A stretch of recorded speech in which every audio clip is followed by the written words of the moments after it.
दोस्तों, पूर्ण साधु महात्मा के वरदान में क्या ताकत होती है और उनके वरदान से मनुष्य का क्या भला हो सकता है, ये सब कुछ हमें आज इस कहानी में पता चलेगा। दोस्तों, लाइफ इंस्पायर्ड स्टोरीज चैनल पर आपका बहुत बहुत स्वागत है। आज हमारा ये पहला वीडियो है। आशा है आप हमें भरपूर प्यार और स्नेह देंगे। हमारी पूरी कोशिश होगी कि आपको अच्छे से अच्छा वीडियो और अच्छी से अच्छी कहानी सुनने को मिले। कृपया हमें सहयोग जरूर करें और चैनल को सब्सक्राइब भी करें। अब देर ना करते हुए कहानी शुरू करते हैं। प्राचीन समय की बात है। एक गांव में गोपाल नाम का एक गरीब किसान रहता था। उसके परिवार में उसकी पत्नी और एक छोटी बेटी थी जिसका नाम था सोनपरी। गोपाल की अपनी कोई जमीन नहीं थी, इसलिए वो दूसरों के खेतों में मजदूरी करता था और उससे जो भी पैसे मिलते उससे उसके घर का गुजारा हो रहा था। पिछले कुछ दिनों से गोपाल को गांव में कहीं काम नहीं मिल रहा था, जिसकी वजह से वो बहुत परेशान था। एक दिन जब गोपाल घर पहुंचा तो उसकी पत्नी ने उससे कहा, आज कुछ काम मिला या नहीं? क्योंकि आज घर में थोड़े से दाल चावल ही बचे थे, मैंने उसको ही बना दिया है। अपनी पत्नी की बात सुनकर गोपाल बोला, पिछले काफी दिनों से गांव में कोई काम नहीं मिल रहा। गांव के लोग कह रहे हैं इस महीने उनके पास करवाने के लिए कोई काम नहीं है। जब फसल कटने का समय आएगा तभी काम मिलेगा। इसलिए अब मैं ये सोचकर बहुत परेशान हूँ कि अगर इस महीने मुझे कोई काम नहीं मिला तो हमारे घर का खर्चा कैसे चलेगा। ये सुनकर उसकी पत्नी ने कहा, तुम चिंता मत करो, भगवान हमारी मदद जरूर करेंगे। जिसने हमें पैदा किया है वो हमारी रोजी रोटी की चिंता भी जरूर करेंगे। तभी बाहर से खेलती हुई उसकी बेटी अंदर आई और गोपाल से बोली, पिताजी, इस बार गांव में जब मेला लगेगा उसमें आप मुझे गुड़िया जरूर दिला देना। पिछली बार तो आपने ये कहकर मुझे टाल दिया था कि मैं बहुत छोटी हूँ, अगले साल जब बड़ी हो जाओगी तब ले दूंगा। अब देखो मैं बड़ी हो गई हूँ, इसलिए मुझे गुड़िया जरूर ले देना। गोपाल अपनी बेटी की बात सुनकर बोला, हाँ बेटा, इस बार मैं तुम्हें गुड़िया जरूर दिलाऊंगा। तब उसकी पत्नी ने कहा, चलो अब अंदर आओ और खाना खा लो, खाना ठंडा हो रहा है। उसके बाद दोनों बाप बेटी खाना खाने लगे। तभी गोपाल ने अपनी पत्नी को आवाज लगाई और कहा, तुम भी आकर खाना खा लो। गोपाल की बात सुनकर उसकी पत्नी ने कहा, आप अभी खा लीजिए, मैं थोड़ी देर बाद खा लूंगी। गोपाल और उसकी बेटी खाना खा लेते हैं। तभी उनके दरवाजे पर एक महात्मा की आवाज लगाते हैं कि घर में कोई है तो मुझे खाने के लिए कुछ दे दो, भगवान तुम्हारा भला करेंगे। महात्मा की आवाज सुनकर गोपाल और उसकी पत्नी बाहर आए। महात्मा ने उनको देखकर कहा, बेटा, क्या तुम्हारे पास खाने के लिए कुछ है? महात्मा की बात सुनकर गोपाल बोला, महात्मा जी, हमारे पास तो खुद के खाने के लिए भी ठीक से खाना नहीं है, हम आपको कहाँ से खिलाएंगे? घर में थोड़े से चावल पड़े थे, वही बनाए थे, वो भी मैंने अभी खा लिए हैं, इसलिए अब हमारे पास कुछ भी नहीं बचा। तभी गोपाल की पत्नी ने कहा, बाबा आप रुको, अभी मेरे हिस्से का खाना बचा हुआ है, मैं अभी लेकर आती हूँ। अपनी पत्नी की बात सुनकर गोपाल ने उससे कहा, अगर तुम अपने हिस्से का खाना महात्मा जी को दे दोगी तो तुम खुद क्या खाओगी? अपने पति की बात सुनकर वो बोली, आप इस बात की चिंता मत करो, मैं भूखी रह लूंगी, लेकिन अपने घर से किसी महात्मा को भूखे पेट नहीं जाने दूंगी। अपनी पत्नी की बात सुनकर गोपाल ने कहा, ठीक है, जैसी तुम्हारी मर्जी। इसके बाद गोपाल की पत्नी अपने हिस्से का खाना लाकर महात्मा जी को खिला देती है। खाना खाने के बाद महात्मा ने उनको कहा, बेटा, तुम लोगों ने मेरी भूख मिटाई है, इसके लिए मैं तुम्हारा बहुत आभारी हूँ।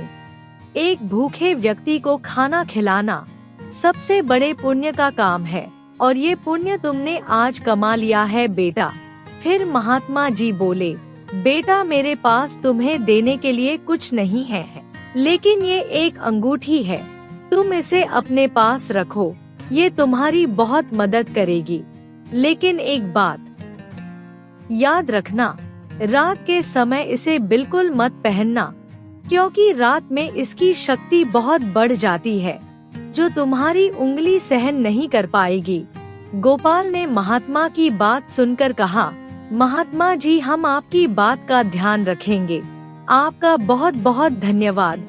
महात्मा के जाने के बाद गोपाल अंगूठी को देखकर अपनी पत्नी से बोला, इस अंगूठी में ऐसा क्या है जो बाबा ने इसे हमें दिया है?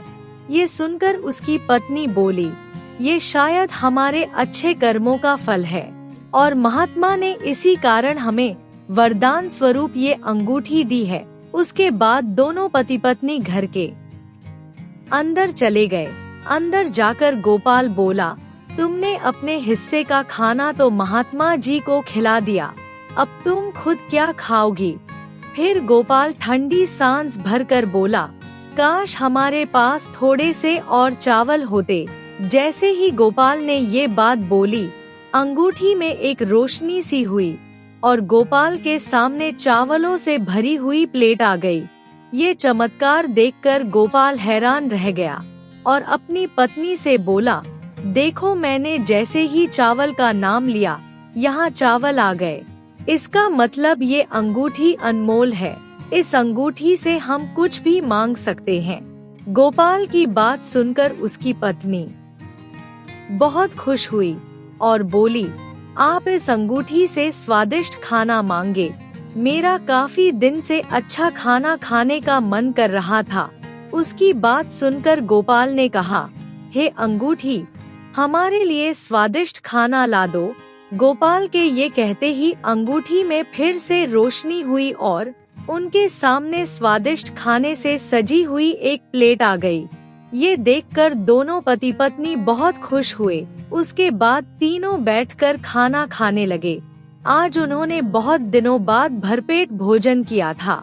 अगले दिन गोपाल की बेटी ने उससे कहा, पापा हमारे गांव में बहुत बड़ा मेला लगा है, आप मुझे गुड़ या दिला दोगे ना? गोपाल ने अपनी बेटी की बात सुनकर कहा, हाँ बेटी, इस बार मैं तुम्हारी मनपसंद गुड़िया तुम्हें जरूर दिलाऊंगा। फिर उसके बाद गोपाल ने अपनी पत्नी से कहा, तुम जल्दी से गुड़िया को तैयार कर दो और खुद भी तैयार हो जाओ। आज हम सब मिलकर उस मेले में जाएंगे जहां जाने के लिए हम हमेशा तरसते रहे हैं। उसके बाद तीनों तैयार हो गए। फिर गोपाल ने अंगूठी से कुछ पैसे मांगे। देखते ही देखते उसके हाथ में पैसे आ गए और फिर उसके बाद वो मेला देखने चले गए। उस गांव में हर साल एक बहुत बड़ा मेला लगता था, जिसमें दूर दूर के गांव से व्यापारी आते थे। उसे मेले में तरह तरह की चीजें मिलती थी। वो तीनों मेले में पहुंच गए। तभी गोपाल की बेटी जोर जोर से चिल्लाने लगी, पापा देखो, सामने खिलौने वालों की दुकान, मुझे अब गुड़िया ले दो। गोपाल अपनी पत्नी और बेटी को लेकर खिलौने की दुकान पर पहुंच गया और अपनी बेटी को सबसे महंगी और अच्छी गुड़िया दिला दी। सोनपरी गुड़िया देखकर बहुत खुश हुई और अपने पापा से बोली, पापा ये गुड़िया तो बहुत सुंदर है। गोपाल उसकी बात सुनकर खुश हो गया। आज वो बहुत खुश था कि उसने अपनी बेटी की इच्छा पूरी कर दी। फिर उसके बाद गोपाल अपनी पत्नी को साड़ियों की दुकान पर ले गया। दुकानदार ने उन लोगों का हुलिया देखकर बड़ी ही हिकारत भरी नजर से देखते हुए कहा, क्यों दुकान के अंदर घुसे चले आ रहे हो? तुम्हें क्या चाहिए? तभी गोपाल बोला, आपकी दुकान में जो सबसे अच्छी साड़ियाँ हैं, वो आप मेरी पत्नी को दिखाओ। दुकानदार उसकी बात सुनकर बोला, मेरी दुकान में बहुत महंगी साड़ियाँ हैं, वो तुम नहीं खरीद पाओगे। तुम बाहर जाकर फुटपाथ से अपनी पत्नी के लिए साड़ी खरीद लो। नहीं, हमें तुम्हारी दुकान से ही साड़ियाँ लेनी है, चाहे कितनी भी महंगी क्यों ना हो। तुम हमें साड़ियाँ दिखाओ। उसके बाद गोपाल ने अपनी पसंद की सबसे महंगी साड़ियाँ वहाँ से ली और अपनी पत्नी को दे दी। उसके बाद गोपाल ने मेले में से और भी बहुत सारा सामान खरीदा। उस मेले में गांव के सेठ करोड़ीमल के 2 नौकर भी आए हुए थे। करोड़ीमल गांव का सबसे बड़ा सेठ था। जब सेठ के नौकरों ने गोपाल को बहुत सारा सामान खरीदते हुए देखा तो वो दोनों बहुत हैरान हुए और सोचने लगे कि आखिर इस गरीब के पास इतने पैसे कहाँ से आए। यूं कि कुछ दिन पहले ये हमारे सेठ के पास काम मांगने आया था, तब सेठ जी ने तो इसे भगा दिया था। फिर उसके बाद दोनों ने सोचा कि चलो जाकर गोपाल से पूछते हैं। फिर दोनों गोपाल के पास पहुंच गए और जाकर उससे पूछा, और सब कैसे चल रहा है? लगता है आज तुमने बहुत सारा सामान खरीद लिया है। गोपाल अंगूठी की बात छुपाते हुए बोला, नहीं भैया, बस घर के लिए थोड़ा बहुत सामान खरीदा है, इसके अलावा और कुछ भी नहीं। उसकी बात सुनकर नौकर बोला, गोपाल, तुम कुछ दिन पहले सेठ जी के पास काम मांगने आए थे, लगता है तुम्हें कहीं और काम मिल गया है। गोपाल उसकी बात सुनकर बोला, हाँ भैया, मुझे कहीं और काम मिल गया है और उस काम से मिले हुए पैसों से बच्चों को मेला घुमाने के लिए ले आया। उसके बाद दोनों नौकर वहाँ से चले गए। गोपाल अपने परिवार के साथ मेला घूमने के बाद घर वापस चला गया। आज गोपाल का परिवार बहुत खुश था। गोपाल की बेटी भी आज बहुत खुशी थी और अपनी खुशी अपनी बातों में जाहिर कर रही थी और बार बार अपने पापा से कह रही थी कि पापा, अब तो मेरे पास बहुत सारे खिलौने हैं, मैं अपनी सभी सहेलियों को ये खिलौने दिखाऊंगी। गोपाल और उसकी पत्नी अपनी बेटी की बातें सुनकर बहुत खुश हो रहे थे। इस तरह से गोपाल के दिन हंसी खुशी से गुजरने लगे। गोपाल ने अंगूठी की मदद से अपने घर के हालातों को सुधार लिया था और अंगूठी से कुछ पैसे मांगकर गांव में एक कपड़े की दुकान भी खोल ली थी। दुकान खोलने के साथ ही गोपाल की दुकान बहुत ज्यादा चलने लगी। शायद ये महात्मा की कृपा थी। उसकी दुकान में सभी तरह के कपड़े थे और ये सब कुछ गोपाल ने उस अंगूठी की मदद से हासिल किए थे। उसकी दुकान में बहुत भीड़ रहने लगी। गोपाल और उसकी पत्नी रोज महात्मा जी का शुक्र किया करते थे, जिनके वरदान के कारण उनके दिन बदल गए थे। धीरे धीरे गोपाल की खुशहाली की खबर पूरे गांव में फैलने लगी और लोग उसके बारे में बातें करने लगे कि गोपाल पहले कितना गरीब था और आज उसने गांव में एक कपड़े की दुकान खोल ली है। इसी तरह गोपाल की चर्चा हर जगह होने लगी। उनमें से कुछ लोग ऐसे भी थे जो गोपाल से बहुत ईर्ष्या करते थे। वो आपस में यही बातें करने लगे कि आखिर गोपाल के पास इतने पैसे कहाँ से आए, लेकिन किसी के पास भी इसका जवाब नहीं था। और जो लोग गोपाल से प्यार करते थे वो उसकी बहुत तारीफ करते हैं। एक दिन गोपाल के बुरे समय के दोस्त बैठे हुए आपस में बातें कर रहे थे कि काश मेरे पास भी कुछ पैसे होते तो मैं भी कोई अपना काम कर लेता। उसकी बात सुनकर दूसरा दोस्त बोला, तुम गोपाल से कुछ पैसे मांग लो, वो बहुत अच्छा इंसान है, वो तुम्हारी मदद जरूर करेगा। उसके बाद उन्होंने तय किया कि एक बार गोपाल से बात करके देखते हैं। फिर उन्होंने सोचा कि कल गोपाल से जरूर बात करेंगे। वो लोग अभी इस बारे में बातें कर ही रहे थे कि तभी उन्हें गोपाल आता हुआ दिखाई दिया। उन लोगों ने गोपाल को आवाज लगाई और पूछा, गोपाल भैया कहाँ जा रहे हैं? गोपाल उनके पास आ गया और बोला, कहीं नहीं जा रहा भैया, मैं तो तुम लोगों से मिलने ही आ रहा था। बहुत दिन हो गए थे तुमसे मिले हुए। सोचा आज तुमसे भी मिलता चलूं। तभी रामू ने गोपाल से कहा, भैया मैंने सुना है कि तुमने गांव में बहुत बड़ी दुकान खोली है। गोपाल ने उसकी बात सुनकर कहा, हाँ भैया, मैं इसी बारे में तुम्हें बताने आया था। परमात्मा की कृपा से मेरे अच्छे दिन आ गए हैं और मेरी दुकान अच्छी चल रही है। तब रामू ने पूछा, लेकिन तुमने दुकान कैसे खोली? तुम्हारे पास इतने सारे पैसे कहाँ से आए? उसकी बात सुनकर गोपाल बोला, देखो भाई, ये बात मैं तुम्हें इसलिए बता रहा हूँ क्योंकि तुम मेरे बुरे वक्त के दोस्त हो और मुझे तुम लोगों पर बहुत भरोसा है। फिर गोपाल ने उनसे कहा, कुछ दिन पहले मेरे घर एक महात्मा आए थे। ये सब कुछ उनके वरदान के कारण ही हुआ है। फिर गोपाल ने उनको सारी बात बता दी। उसके दोस्त ये बात सुनकर बहुत हैरान हुए और बोले, तुमने उस अंगूठी की मदद से इतनी बड़ी दुकान खोली है?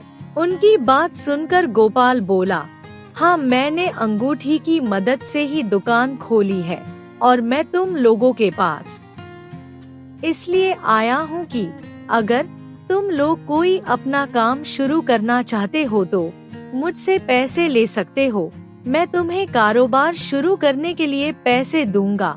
उसके दोस्त ये बात सुनकर बहुत खुश हुए और उन लोगों ने खुशी में गोपाल को अपने गले से लगा लिया। इस तरह से गोपाल ने अपने दोस्तों और गांव वालों की बहुत मदद की और सभी को कारोबार करने के लिए पैसे दिए। अब इसके बाद गांव वालों ने भी अपना अपना कारोबार शुरू कर दिया। ये बात धीरे धीरे गांव के सेठ करोड़ीमल तक भी पहुंच गई। सेठ करोड़ीमल ने अपने दोनों नौकरों को बुलाया और इसके बारे में पूछा और फिर साथ में बोला, ये गोपाल तो वही है ना जो कुछ दिन पहले हमसे काम मांगने आया था? ये तो बहुत गरीब था, फिर इसके पास इतने सारे पैसे कहाँ से आ गए? दोनों नौकरों ने सेठ की बात सुनकर कहा, मालिक, हम भी ये बात सुनकर बहुत हैरान हैं।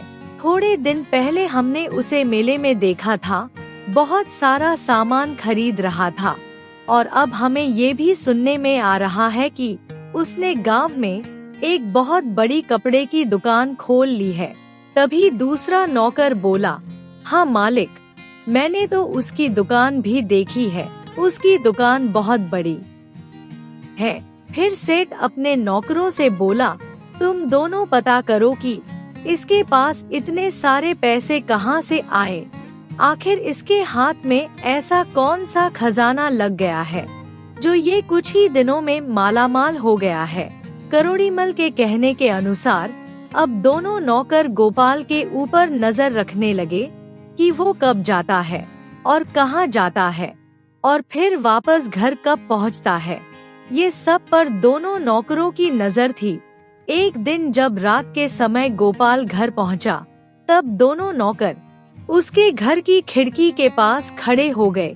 उन्होंने देखा कि गोपाल अपने हाथ से अंगूठी निकाल रहा है और अपनी पत्नी से कह रहा है, अभी मैं इस अंगूठी को निकाल देता हूँ क्योंकि काफी रात हो गई है, सुबह फिर इसे पहन लूंगा। और वैसे भी अब परमात्मा का दिया हुआ हमारे पास सब कुछ है, अब हमें इस अंगूठी से और कुछ नहीं चाहिए।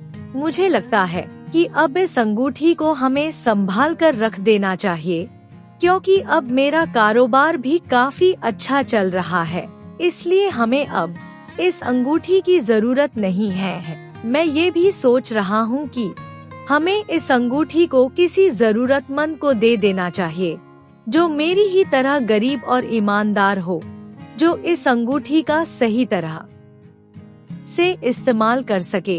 गोपाल की बात सुनकर उसकी पत्नी बोली, आप सही बोल रहे हो, ये अंगूठी हमें किसी ऐसे ही इंसान को देनी चाहिए। सेठ करोड़ीमल के दोनों नौकर ये सब बातें सुन रहे थे।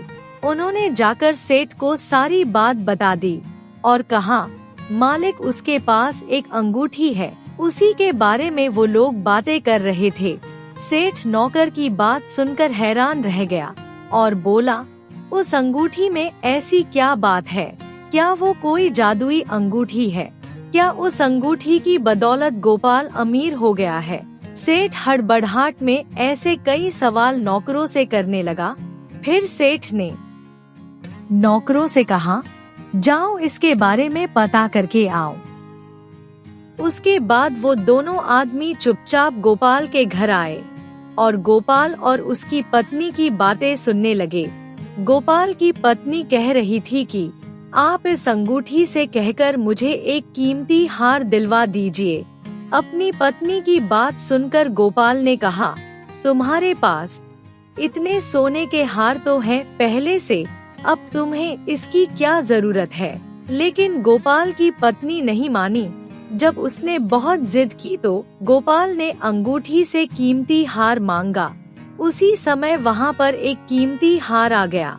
ये चमत्कार देखकर दोनों नौकर आश्चर्यचकित रह गए और ये सब बातें उन्होंने जाकर सेठ को बताई। सेठ भी उनकी बात सुनकर बहुत हैरान हुआ। वो समझ गया था कि वो कोई जादुई अंगूठी है। फिर सेठ ने नौकरों से कहा, तुम लोग बता रहे थे कि रात के समय गोपाल वो अंगूठी उतार देता है। उन्होंने कहा, हाँ मालिक, रात के समय वो अंगूठी उतार कर रख देता है। सेठ ने उनकी बात सुनकर कहा, इसका मतलब अंगूठी हासिल करने का मौका रात का सही है। सेठ ने सोचा कि मैं रात के समय ही गोपाल के घर जाऊंगा।